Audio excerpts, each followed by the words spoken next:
Voici la meilleure façon de se défendre. Move secret si on se fait attaquer par quelqu'un qui a un couteau. Prête?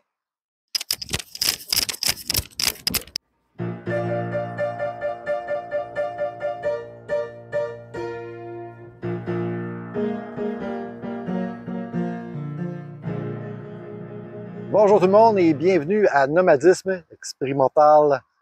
Aujourd'hui, je vais vous parler de autodéfense. Qu'est-ce que tu fais? Admettons, tu as pris toutes les mesures préventives pour pas te retrouver dans le trouble, t'évites les gens en problème, t'évites les problèmes potentiels, etc. Mais malgré tout ça, tu fais face à une agression possible. Qu'est-ce que tu fais? On parle de ça aujourd'hui. Je ne suis pas un expert en autodéfense, loin de là. Je ne suis pas un instructeur en jiu-jitsu ou dans n'importe quel jitsu. Sauf peut-être le Van-Jitsu, quelque chose que j'ai inventé. Mais ce que je vais partager avec vous, c'est de l'expérience personnelle que j'ai eue dans différentes formations dans mon ancien métier et de la recherche que j'ai faite parce que quand on vit dans une vanne, ben il faut se préparer.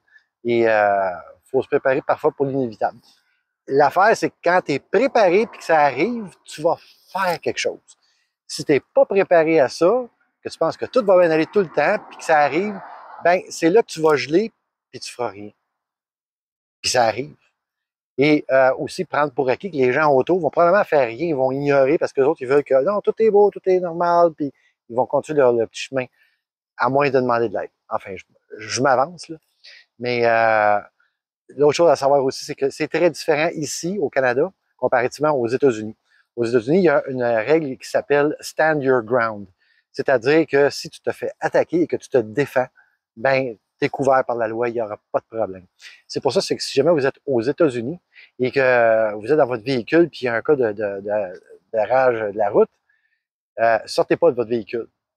Parce que la minute que vous sortez de votre véhicule, vous devenez l'agresseur aux yeux de la loi. Restez dans votre véhicule, quittez les lieux, c'est la meilleure chose à faire, même ici. Au Canada,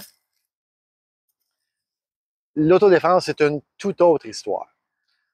Euh, Chose importante que je vais partager avec vous parce que j'ai pris la peine de fouiller le code criminel et c'est clair, net et précis. Alors, au Canada, si votre vie est en danger, raisonnablement, vous pouvez utiliser la force nécessaire pour vous défendre et vous protéger. Par contre, vous ne pouvez pas avoir en votre possession un item quelconque, peu importe c'est quoi, pour la seule raison de vous défendre. Exemple, un point américain d'ailleurs. Un point américain comme des nunchucks, c'est une arme illégale au Canada. Mais si, comme j'entends souvent le dire, ah, j'ai un couteau à côté du siège. Un couteau. Oui, moi, si j'en ai un. Mais savez-vous, je m'en sers juste quand je vais en forêt. Euh, Au cas où je me ferais attaquer par un ours, maton, puis couper du bois, ça fait la même, mais pas pour me défendre contre une personne. Pourquoi? C'est simple. Si tu n'es pas formé pour te battre avec un couteau, l'arme va probablement se retourner contre toi. Et l'autre chose qui est très importante, là on parle de psychologie ici, que vous déployez n'importe quelle arme, si vous n'avez aucune intention de vous en servir, si vous la déployez seulement pour intimider sans l'intention de l'utiliser, votre agresseur va le savoir, puis là, vous êtes dans le trou. Je vous dis n'importe quoi. Mais par contre, si vous avez à portée de la main un objet quelconque qui n'est pas juste pour vous défendre et que vous l'utilisez pour vous défendre, ben là, c'est un autre paire de manches. Puis, je vais vous montrer une coupe de trucs. La première chose, vous l'avez probablement déjà. Puis on parle de nos clés. Les clés. Il y a deux trucs super pratiques là-dessus. En tout cas, la plupart du monde. Pas tout le monde, mais le fameux bouton panique. Il est cool, le bouton panique, parce qu'il se passe de quoi autour du véhicule. Peu importe, vous voulez attirer l'attention. Et voilà. Que tu sois dans le char ou en dehors du char, tu peux toujours t'en servir. Et l'autre façon, c'est que si vous êtes dans un quartier, dans un endroit qui est so-so, que tu sais, par hasard, tu te ramasses là parce que tu ne l'as pas, mais finalement, tu es là, ou que tu sens que possiblement, il va peut-être t'arriver quelque chose, tu peux toujours te promener avec tes clés comme ça, de même. Fait que tu peux frapper, tu peux slasher, peu importe. J'en ai quelques-unes. Ils servent toutes à quelque chose. Ils ne sont pas là juste pour ça. Il y en a qui vont dire, ah, j'ai un bat de baseball dans le char. Ah ouais? As-tu aussi un gant et une balle? Parce que si tu as le bat de baseball dans le char juste pour te défendre, ben tu peux faire accuser au criminel. Encore pire, checkez bien ça. Dans mes poches, il m'a-tu le trouvé? Et je l'avais. Oh non! Bon, je ne l'ai pas. J'ai toujours un petit couteau. Mais c'est pas pour me défendre. C'est un couteau pour, à job, ouvrir des boîtes, toutes sortes d'affaires, mettre du beurre de pinot sur mes toasts, peu importe. C'est un outil, plus que d'autres choses. Par contre, si vous avez un petit couteau sur vous pour la seule raison de vous défendre et qu'il est caché, là, tu vas te faire charger en plus pour avoir une arme cachée sur toi, en plus que ce soit juste pour te défendre. Fait que c'est deux accusations criminelles que tu t'exposes. Fait que les couteaux, là, non. Non, c'est pas la meilleure affaire. Euh, les clés, c'en est une, vous l'avez déjà, probablement. D'autres choses. Tu te fais accoster vite de même, pif paf, parce que tu n'as pas porté attention à ton environnement, puis hey, donne-moi ton portefeuille, ton téléphone, peu importe. Si vous n'avez pas le choix, ce que je vous suggère de faire, ben le fun, mettons, donne-moi ton portefeuille. Fait que ton portefeuille, tu lances à bout de bras dans cette direction-là, puis toi, tu cours par là. Il y a ce qu'il veut, fait que t'es safe. Parce que le but premier de tout exercice d'autodéfense, dans mon livre à moi, c'est pas comme dans les films, puis taper sur le gars jusqu'à temps qu'il tombe à terre, puis qu'il est inconscient ou il respire moins. Non, le but, c'est de quitter les lieux pour s'en aller en sécurité et demander de l'aide. C'est votre objectif premier dans toute situation. À part les clés, y a-t-il d'autres choses que je pourrais avoir dans la vanne pour me défendre dans le cas où je me retrouve dans le trou? Personnellement, oui, j'ai quelque chose, mais c'est pas juste me défendre. Ça a une job première qui est marcher. C'est un bâton de marche. Mon bâton de marche, il est super simple. Tout ce que c'est un manche à balai en bois franc que j'ai ramassé, je crois, chez Canadian Tire. J'ai le trou qui est là. J'ai mis une corde pour pouvoir pas le perdre. J'ai rajouté la corde ici pour une meilleure grippe. Bien pratique. Au bout, j'ai mis un morceau de caoutchouc qui vient d'une canne. Oui, une canne peut faire la même job. Et là, c'est un bâton. Sérieux, tu peux pas savoir comment ça va être pratique un bâton. Et pour ça, je vais vous faire la petite démonstration. Ben, des démonstrations. Parce que j'ai une formation en bâton droit de mon ancien métier. Mais par contre, j'ai-tu un bâton droit dans le char? Non. Malgré le fait que je suis, enfin, là, c'est expiré, là, mais quand j'ai quitté la job, j'ai laissé le bâton à la job parce que je n'avais plus besoin. La seule raison d'être d'un bâton télescopique là, qui vendent à des marchés aux puces, là, oh my God, achetez pas ça, c'est de la vraie cochonnerie, vous allez vous faire mal plus que d'autres choses. Puis en plus, tu sais pas t'en servir, pas bon. Sa seule raison d'être, c'est de se défendre, faire mal à autrui. Tu peux pas avoir ça. À moins que ce soit pour ta job, puis tu es certifié. Mais ce que j'ai appris sur le bâton télescopique droit s'applique ici. C'est la même chose. Un bâton, c'est un bâton. Aussi bête que ça puisse paraître, un bâton, c'est vraiment pratique. En tant que bâton de marche, absolument. Ça nous donne de l'appui quand on veut monter. Je m'en suis servi à l'occasion souvent quand j'étais en montagne. Tu veux traverser une rivière, il y a une roche, tu n'es pas trop sûr. Ben oui, mettre ton pied dessus puis tomber à l'eau. Vas-y avec ton bâton, teste. Il y a une roche, puis tu veux checker quoi en dessous, tu veux savoir s'il y a des bébites ou whatever. Prends le bâton. Tu peux aller en hauteur, tu peux aller de côté, en avant, en arrière, peu importe. Tester des choses. Mais c'est super le fun pour quand tu marches. Définitivement, si vous n'avez pas un bâton de marche, allez vous en chercher un. Puis, bien entendu, si on est mal pris et qu'on a besoin de se défendre, ça peut servir pour ça. La chose numéro un avec un bâton, c'est que ça peut mettre toute cette distance-là entre vous et un agresseur potentiel. Juste le poker. Je vous conseille pas d'aller, pas toujours là, mais frapper comme ça, c'est long, ça a beaucoup de poids.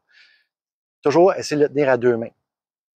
Et comme ça, on peut frapper de même, on peut frapper comme ça, frapper dans l'autre sens, bloquer en haut, en avant, en bas. Quand tu bloques en bas, tu peux remonter après, mais chercher comme ça. Et on peut même frapper en arrière. Et mon move favori, c'est quand on veut repousser quelqu'un. J'appelle ça le move du kayak. Parce qu'on place le bâton devant soi et on peut pousser tout en faisant une motion comme quand tu rames un kayak. Et en plus, pour rajouter à l'effet surprise de ça, pour repousser un agresseur, pour après s'en aller dans l'autre direction, c'est de donner des commandes verbales en même temps que tu fais le move. Et voici l'exemple. Back, back, back, back! Il est déjà fait à quelqu'un sans le toucher, puis il a resté l'air bête. Mais avoir quelqu'un avec des pattes, vous le montrer, ce serait vraiment impressionnant. Donc, fait, le bâton de marche, très pratique. On peut s'en servir dans, tu veux dire, entre les jambes, pas besoin de frapper fort, juste comme ça. Puis c'est, comme j'ai dit tantôt, l'objectif toujours est de vous pousser dans l'autre direction pour aller chercher de l'aide ou aller vous placer en sécurité. Fait que ça, c'est mon petit truc à moi. Je l'aime bien gros, c'est super pratique. C'est sûr qu'en ville, oui, tu peux t'en servir en ville, mais en ville, je me servirais peut-être plus d'une canne. Mais il y a tellement de monde autour quand tu es en ville, si t'arrive de quoi, tu peux avoir de l'aide quand même assez vite. Mais il y a une façon de faire. Aller chercher de l'aide. Ça peut être parfois pas très évident. La plupart des gens vont vouloir ignorer ce qui se passe autour d'eux autres si c'est pas normal ou ça a même l'air dangereux. Pour attirer l'attention des gens, il faut activement demander de l'aide. Au secours, crier. Si ça marche pas, il y a une chose que les gens remarquent tout le temps, c'est quand on est vulgaire. Alors, donner des commandes à l'agresseur dans le sens et utiliser tous les jurons que vous avez voulu utiliser sur quelqu'un que vous n'aimez pas, que vous n'avez pas pu. Gênez-vous pas, à tue-tête, vomez vos poumons, criez, et ça va venir chercher de l'attention. Et là-dedans, garocher un à l'aide, j'ai besoin d'aide, au secours, gênez-vous pas. Quand on est en situation de se faire agresser, toutes les barrières sociales vont tomber. Parce que c'est plus le gars qui est gentil ou la fille ou peu importe qui est fin et beau. Non. Cette personne-là vous veut du mal. À ce moment-là, cette personne-là vient de briser le contrat social et n'a plus droit à la politesse ou à quoi que ce soit. Votre but ultime, c'est de vous pousser et de vous mettre en sécurité et de faire tout ce qui est dans votre pouvoir pour le faire. Que ce soit coup de pied, coup de genou, griffes, arracher des cheveux, n'importe quoi pour vous en sortir. Si vous n'êtes pas certain que le niveau de violence que vous allez utiliser contre cette personne est approprié, rappelez-vous toujours qu'il est préférable d'être jugé par 12 que d'être transporté par 6. Plate à dire, mais dans le doute, le gaz au bout. Fait que c'est pas mal ça, en tout cas, en gros. Une petite affaire, je suis un gars sur YouTube qui est un ancien agent de la CIA et on lui a posé c'est quoi ton arme favorite?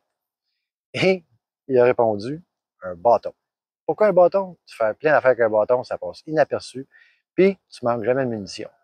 Fait qu'un simple bâton en bois franc, c'est la meilleure des choses.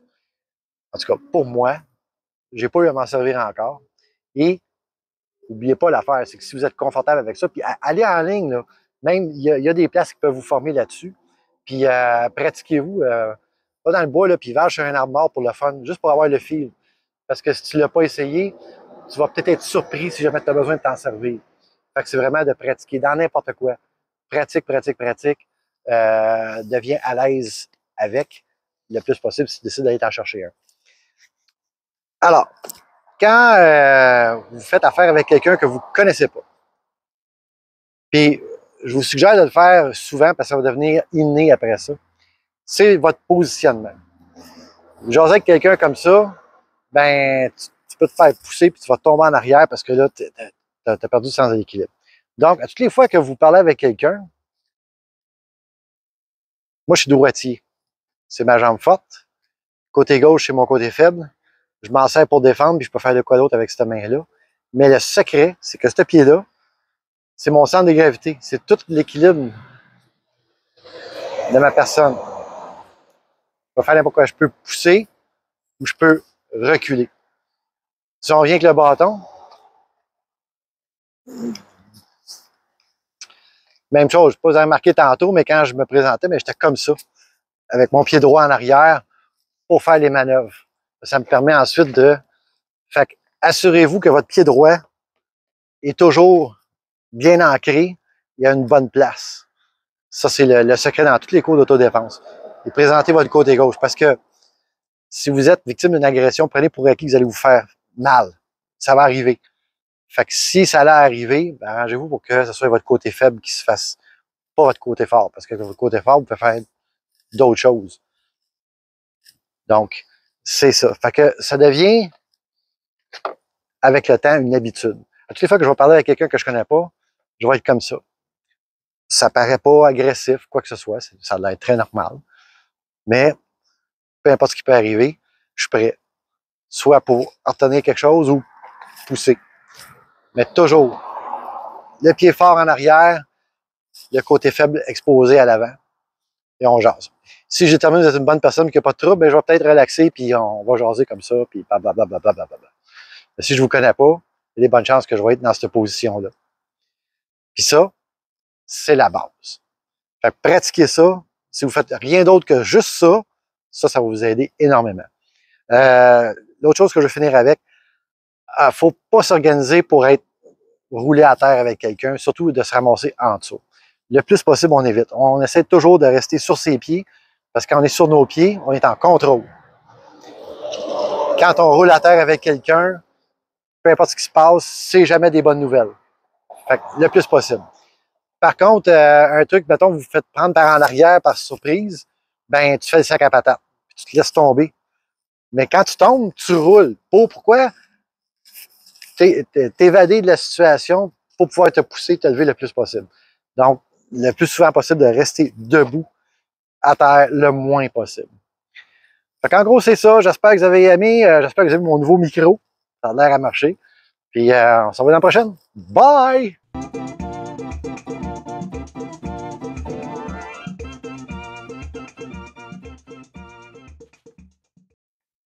Petit contenu bonus. Je suis certain que parmi d'entre vous ont pensé, ben oui, on va juste l'enlever ton bâton. Ah ah!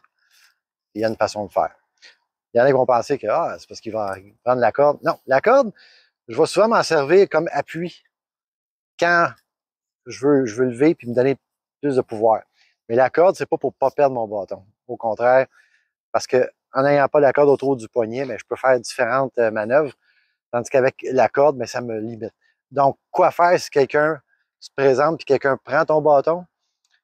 Tu peux tirer, mais par contre, tu peux faire prendre les culottes à terre, puis la personne lâche le bâton, puis là, tu perds l'équilibre, tu tombes sur le derrière, puis là, tu es rendu à terre.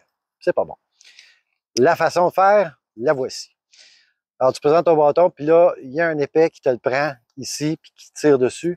Ben, s'il tire, résistez pas, suivez, utilisez son énergie, puis en même temps, on tourne par en bas, puis là, il va falloir qu'il lâche, puis vu qu'il est en bas, puis toi, tu es en haut, là, il est exposé, puis on suit avec un autre coup, puis on peut se pousser.